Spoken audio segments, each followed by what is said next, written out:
do I have a good one for you guys today.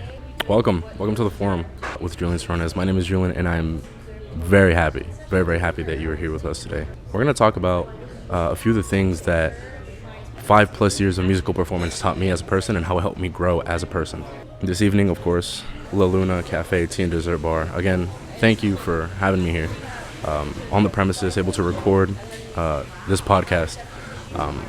I'm forever grateful. I very much appreciate it. Thank you. We're going to get started. We're just going to get right into it.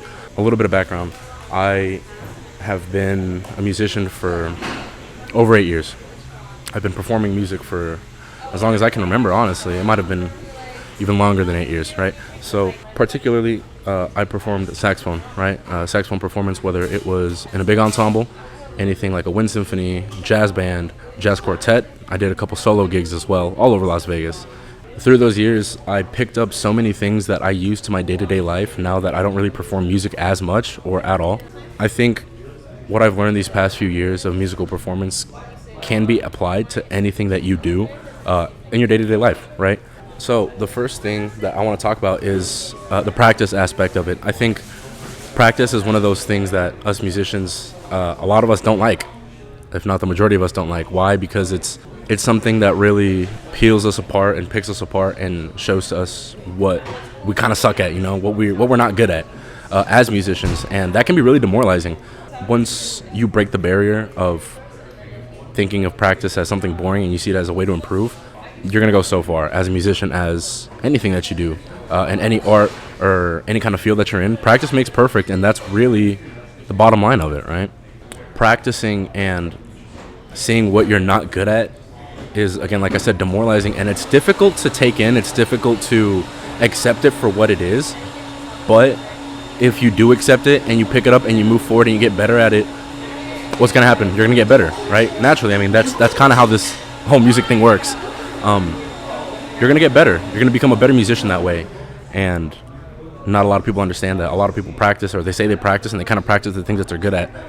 And they're like, why am I not getting better? Well, you're practicing the things that you're good at, and that's not what practice is.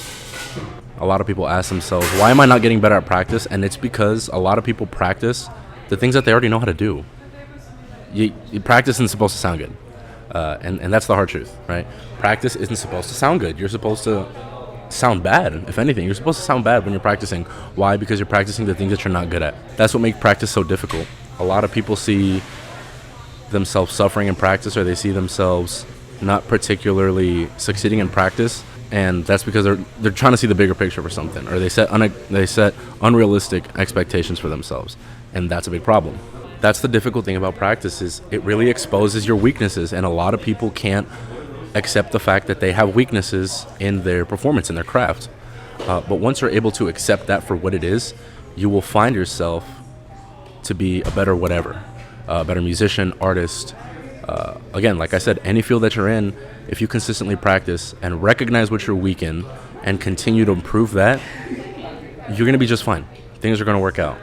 So that's the first thing that I really have is practice makes perfect, and you need to be willing to accept that practice is going to tear you down.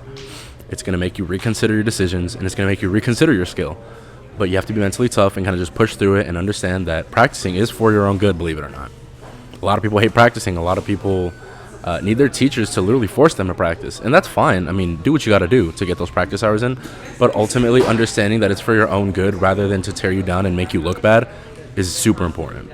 The amount of times I've sat in the practice room and get frustrated with a passage, a lick, whatever it is that I'm trying to learn, and I switch to something that I do know how to play, is a lot.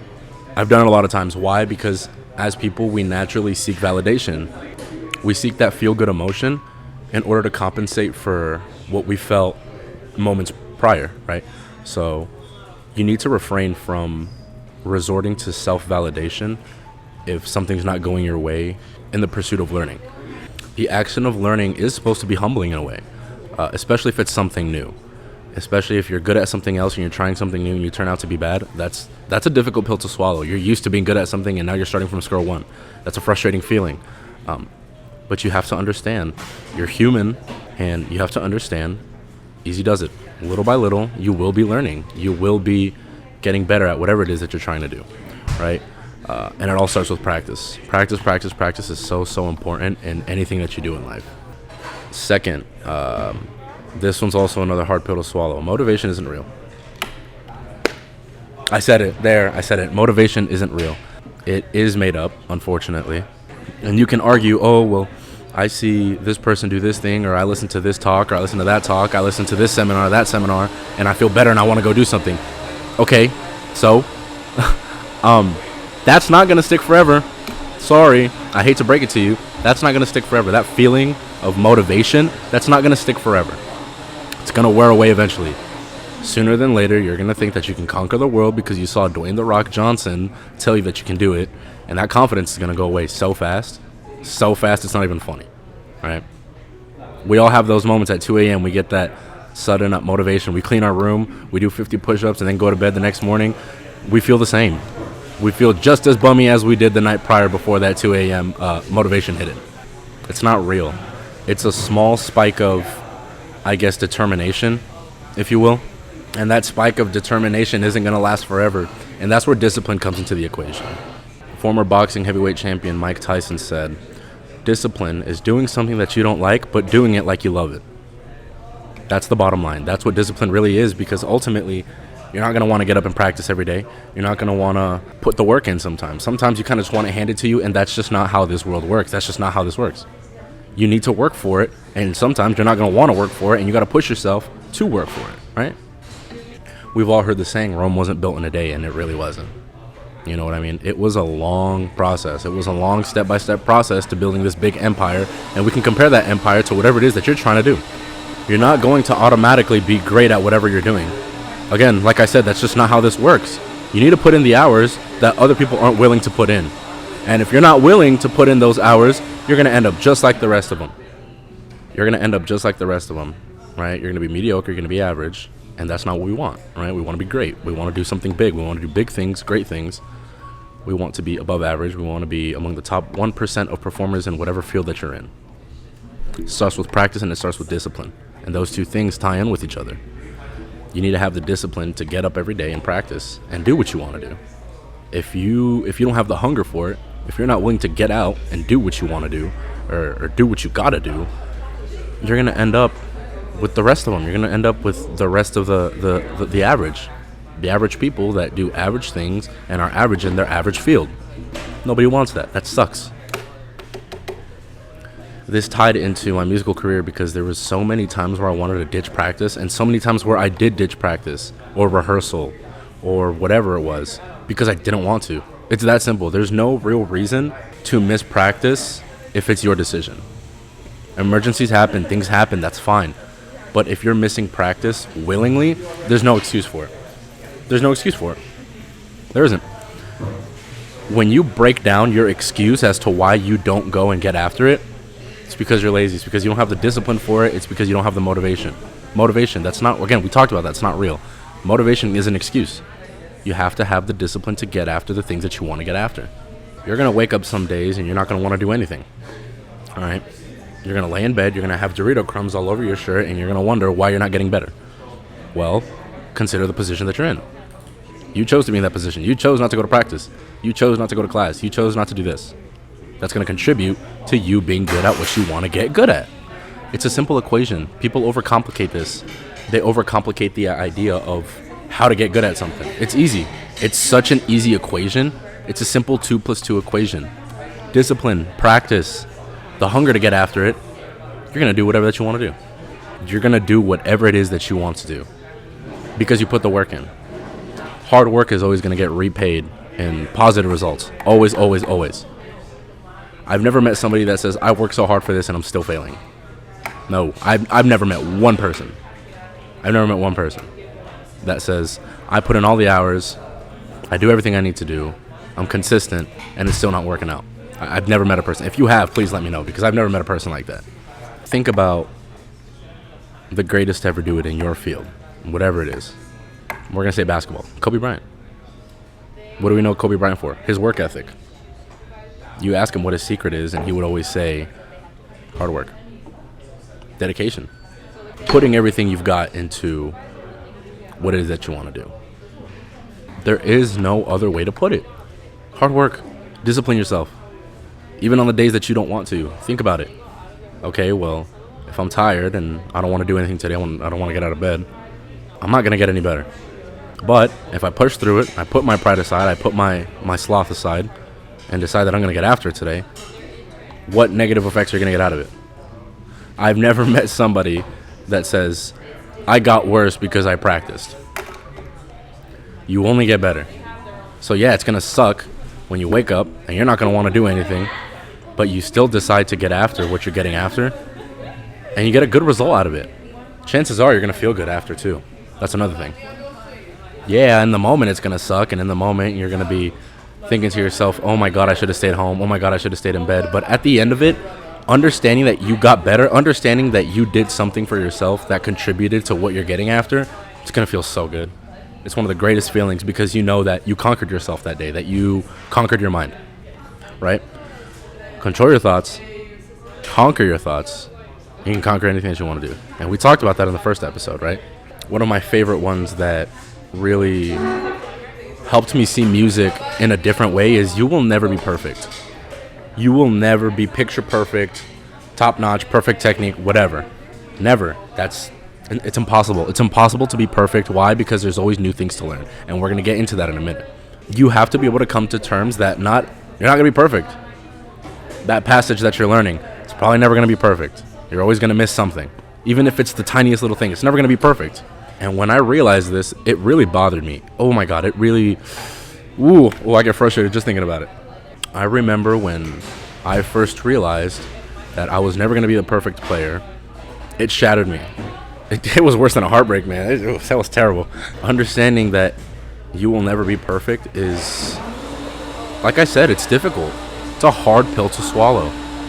When you come to terms that you will never be perfect, your playing will never be perfect, your art will never be perfect, whatever it is that you're in, when you do it, it'll never be perfect. When you realize that and you come to terms with that, you're going to find peace and you're going to find joy in the little victories and the big victories. Of course, there's nothing wrong with having an insatiable hunger for success. There's nothing wrong with that. If anything, that's what you want, right? If anything, you want an insatiable hunger for success, an insatiable hunger for wanting to be the best version of yourself, right? And just as I said, write that down. Being the best version of yourself does not mean being perfect, all right? Those two ideas intertwine, and they don't intertwine in the way we want them to. Think about the best version of yourself. Absolute best version, where you want to see yourself in 5-10 years. Whatever it is. You kind of got to think about it a little bit. In the next 5 or 10 years, that might not all be possible. Set realistic expectations for yourself. Because if you set perfection for yourself, you're in for a rough ride. You're in for a really difficult ride because it's unattainable. You will never be perfect because there's always something new to learn. There's always going to be something slightly off. I don't care if you've got it down to the millimeter. There's going to be something wrong, always. And you have to be okay with it.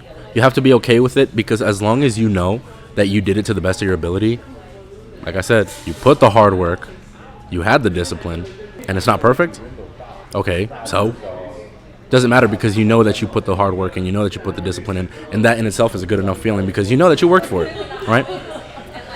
This was very apparent during marching season. I marched for 3 years of high school and I was a drum major for my senior year, and we never finished first, and that would kill me my first couple years of high school. But my senior year, my last ever performance that I ever did, it was a 12th place performance. Never in my 4 years of high school did I finish last, except my senior year when I was drum major. And I thought about it and I was like, well, okay, we finished last, 12th place, but it's okay because I know I put the work in. I know I put the dedication in. I know that I showed up when I didn't want to. Maybe I didn't get the result I wanted, but I did it. I did it regardless, and I got better. I improved as a person. I improved as a musician. I improved as a conductor, whatever you want to call it. And that was enough for me to be satisfied. That was enough for me to look at that 12th place trophy like it was a first place trophy, right? Not in a delusional way, but I looked at it and I said, well, it's not about the trophy. It's about how you grow as a person. So ultimately, especially if you're in a competitive scene, of course you want to strive for first, always. You want to strive for the best possible placing that you can get. But before that, you want to think about how did you grow as a person, right? Rather than thinking about perfection and being the best, think about how did you get better? How did your experiences contribute to your progress in whatever it is that you're trying to do? That falls under our category of wisdom, is really understanding how much better did you get in the time that you put in.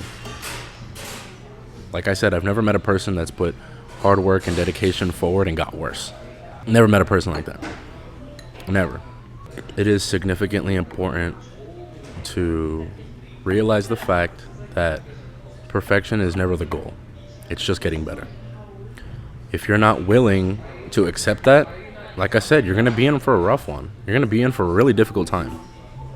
There's nothing wrong with wanting to be the best, strive to be the best, strive to be perfect, but just know you're never going to reach that point. Just know you're never going to reach the point of perfection, and you got to be okay with it. But ultimately, knowing that you got better, knowing that your efforts improved your skills, for me, at least, that's enough for me to go to sleep happy at night. Knowing that the hard work that I put in contributed to my progress. As far as the whole learning thing, this is a really big one. Understand that you're never going to stop learning, no matter what. I don't care if you have a PhD. I don't care if you're very knowledgeable in your field. There's always going to be someone out there that knows just a little more than you. There's always going to be someone that can provide important information to whatever it is that you're studying, whatever it is that you're doing. And you have to be willing to ask questions. No matter what stage you're in, whether you're a beginner or you're one of the best to ever do it, you got to stay curious. You got to stay interested in learning more about what you're doing, right? Chinese philosopher Confucius says, he who asks a question is a fool for 5 minutes, and he who does not ask is a fool forever. What do you prefer to be? You want to be a fool forever, or you want to be a fool for 5 minutes? I take 5 minutes. I think the pursuit of knowledge and the pursuit of wanting to learn more is so important. And it was especially important in the music scene. I'm not sure what it's like in any other city, but here in Las Vegas, everybody knows each other. Everybody in the music scene is connected in one way or another, whether it's through one person or whether it's through 10 people. We're all connected in a way, and we all have important knowledge to share with each other. A particularly prominent mentor of mine, while I was in high school, would always tell us, he learns from us just as much as we learn from him, right? And he marched professionally. He marched at the academy. Not everybody marches DCI, if you know what that is. Not everybody marches DCI.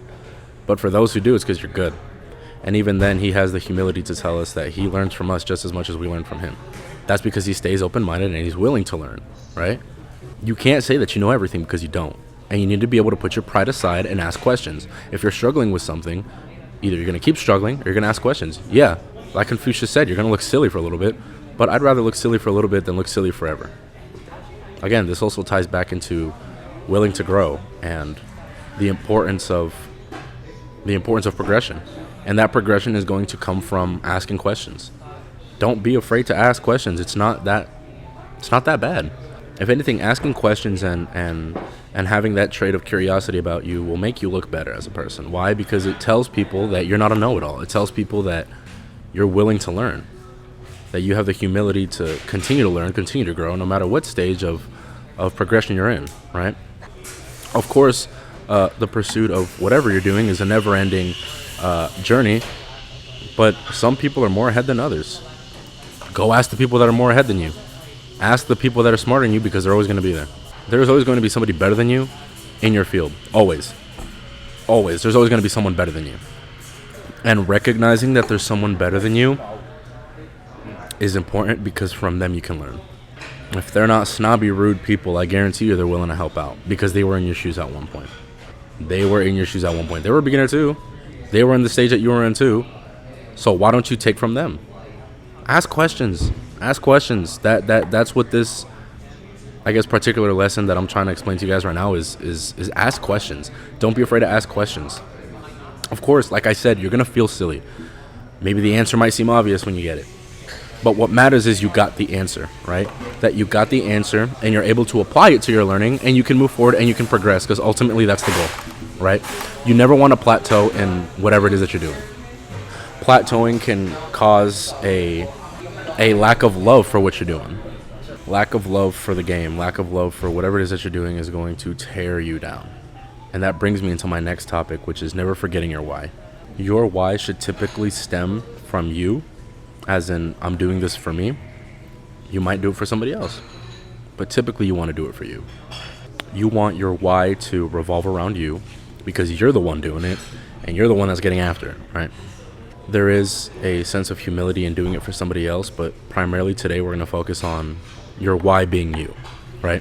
During my time as a musician, I used to struggle a lot with remembering my purpose, remembering why I was doing the things that I was doing, because I often found myself in a leader position. I often found myself in a position in teaching others, and I kind of lost touch with myself in a way that, yes, I'm helping others, but I also need to help myself.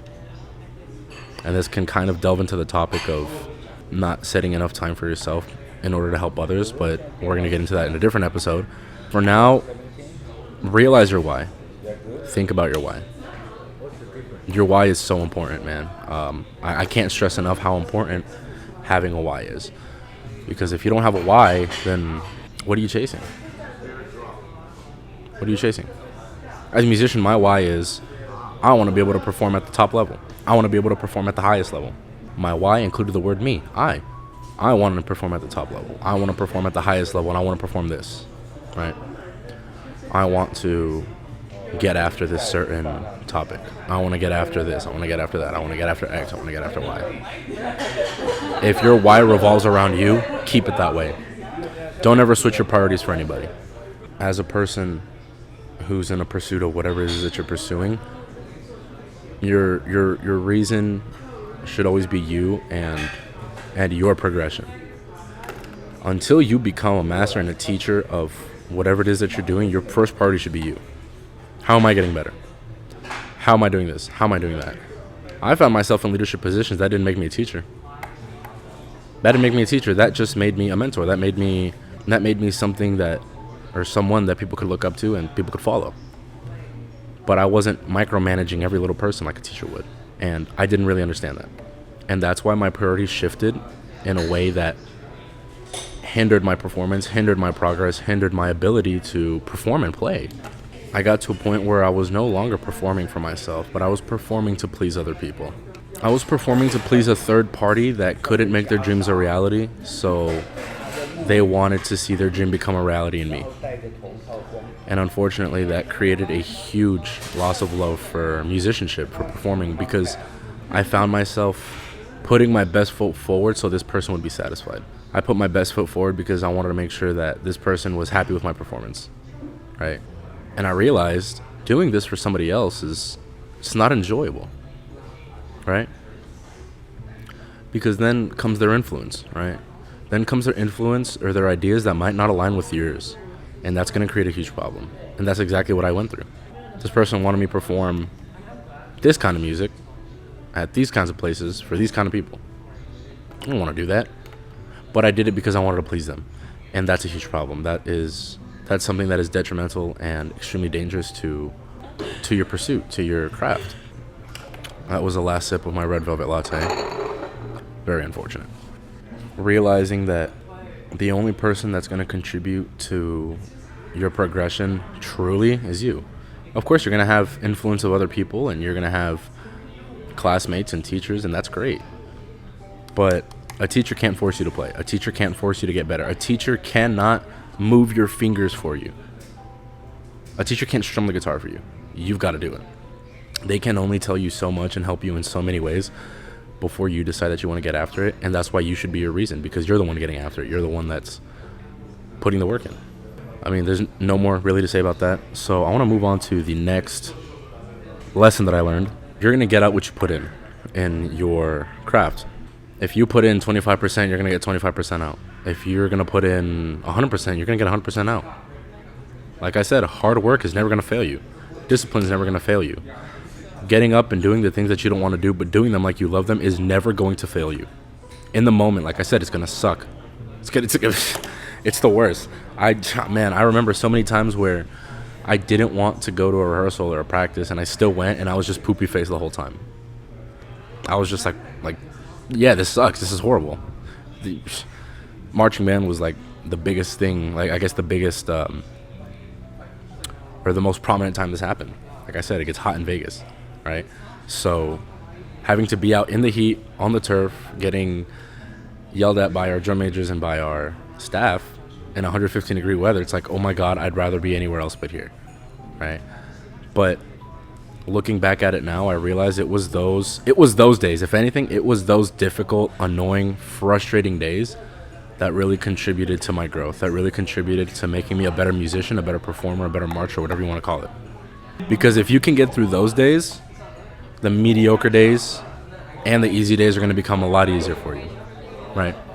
The easy days are going to feel like a walk in the park. The mediocre days are going to feel easy, and the difficult days are going to be like, okay, well, I've got through it before. Let's get through it this time as well, right? One of the last things I want to talk about is mental health is so important. It's a real thing, believe it or not. Mental health is one of those things that a lot of people try to push aside as a facade, as something that's not real, and that's unfortunately not the truth. It's not the truth. Mental health's a real thing, and as for the people that took music seriously or took whatever craft seriously, as I did, knows that it's going to take a toll on your mental health, right? You're going to find yourself risking special events, holidays, birthdays, reunions to get better, right? You need to understand how to find a balance between obsession and dedication, because they're two very different things. Especially in the music world, it's kind of iffy, and it's kind of a silly topic, but we'll talk about it regardless. The movie Whiplash. The movie Whiplash pictured an obsessed Andrew Naiman, who was a drummer. He had a tyrannical teacher, and he became obsessed in a very unhealthy way. If you remember the movie, he got into a car crash, and then he got out of the car, and he ran to the studio and still wanted to play. It's reaching that level of insanity is not always, it's not, you don't see it every day, but it's possible. It's possible. It's definitely possible to reach that point, and you need to know when to stop and put yourself first. Something that we're going to discuss a lot is prioritizing yourself, and I guess we can delve into that a little bit right now, and understanding that without a healthy you, without a healthy brain, you won't be the best that you can possibly be. That's just how it works. Yeah, maybe you can rewire your brain, and the only thing that matters now in your life is this. That's fine. But the person who's mentally sane and mentally all there, but still puts their time and dedication into their craft, is going to do so much more than the person that's rewired their brain to where the only thing that matters in this world is their craft. It's kind of how it works. And I kind of learned this the hard way. I've lost friends. I've gone through a breakup. I've gone through a lot of different things that negatively impacted my life because I chose music over them. And to this day, it is something I still think about, is I kind of pushed away a lot of important people in my life over music, and it's something that I don't even do anymore. Think about that. Is it really worth losing a friend? Is it really worth losing a partner? Is it really worth pushing away family members over something that you don't even know if you're going to do for the rest of your life? It wasn't for me, I'll tell you that much. It was not worth it. It was not worth the amount of losses I experienced in my time as a musician to get good. It wasn't worth it. It really wasn't worth it. And to this day, like I said, I still regret some of those people that I pushed away. I still regret it to this day, especially knowing that I don't do music anymore. Especially knowing that. Because like I said, priorities change sometimes. I don't want to be a musician anymore. My goals have changed. But my goal was to be a professional musician when I pushed these people away. So therefore, pushing somebody away for the sole purpose of thinking that you're getting better is never worth it. Losing people for the sole purpose of getting better or removing distractions is never okay.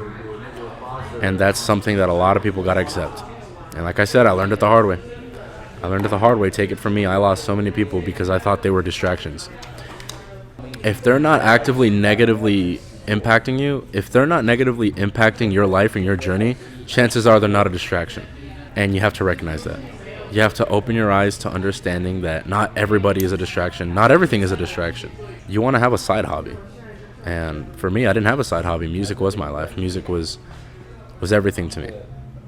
It meant more to me than some of my friends. It meant more to me than some of my family members. And that, my friends, is what I call obsession. That's obsession. That's no longer dedication. That's no longer dreaming. That's no longer having this goal in mind. That's simply called obsession, and that's just not healthy. It's the bottom line. It's not healthy, right? Like I said, we're going to get into it in a different episode, but prioritize yourself first. You always come first. You're always going to come first, all right? Your health is always going to come first. Your mental health, your physical health, your spiritual health is always going to come first before something worldly, like music, right? You need to understand when to take a break, and I didn't understand how to take a break. I was getting after it every day.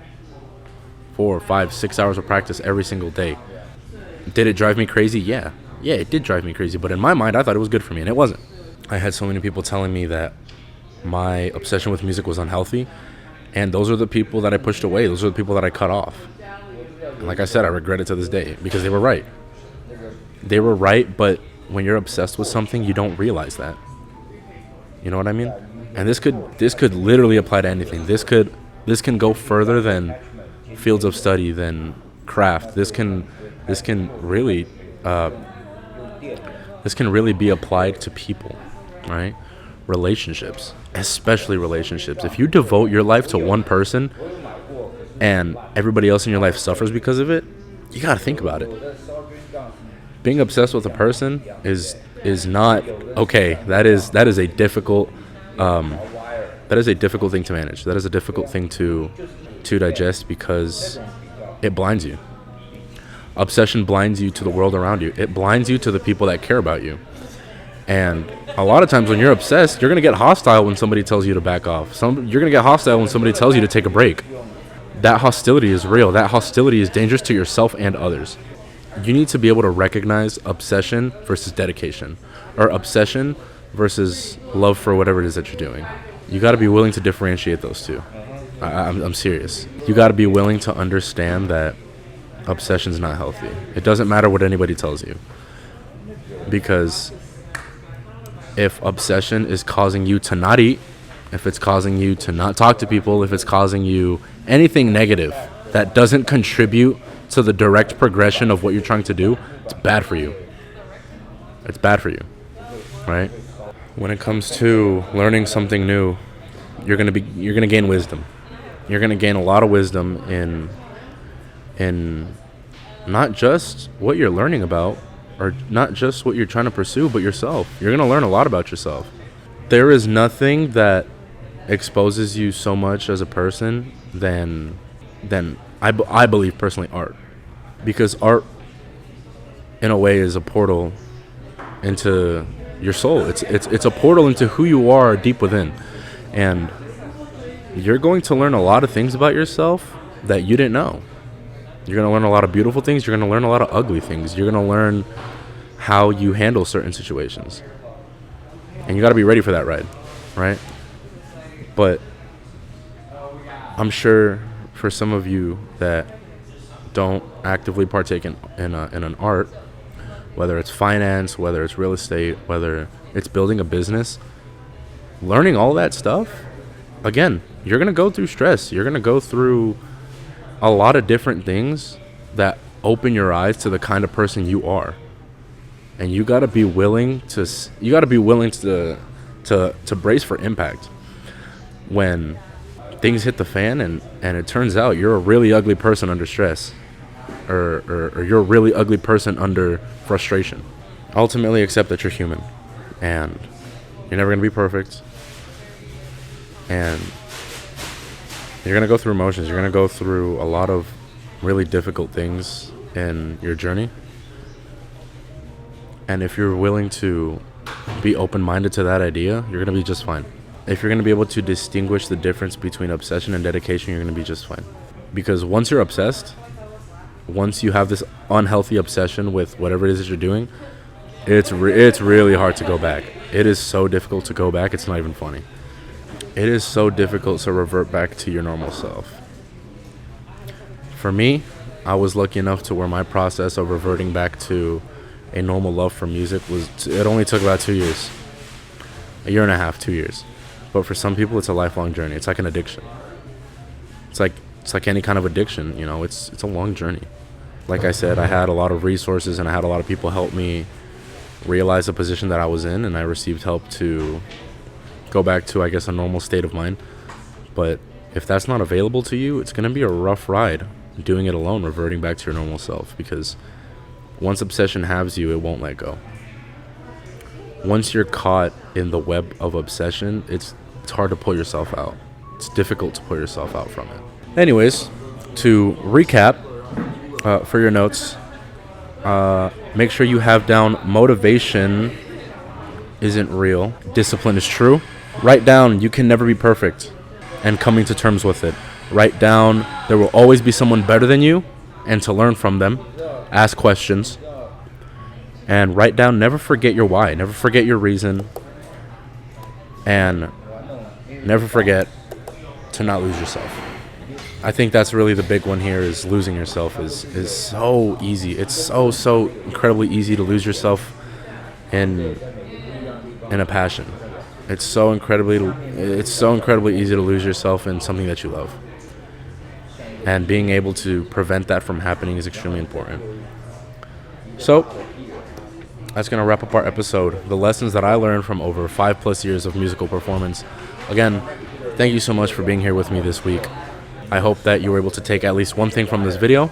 Please hit the like button. It pushes my video out for other people to see. Again, thank you for joining me this week on the forum. Stay tuned for next week's episode. We're going to talk about the 4 pillars of Stoicism, what they all mean, how they were founded, and we're going to talk about a few people that I studied, that I read, to further help me in my journey in Stoicism. So again, thank you for joining me. Take care.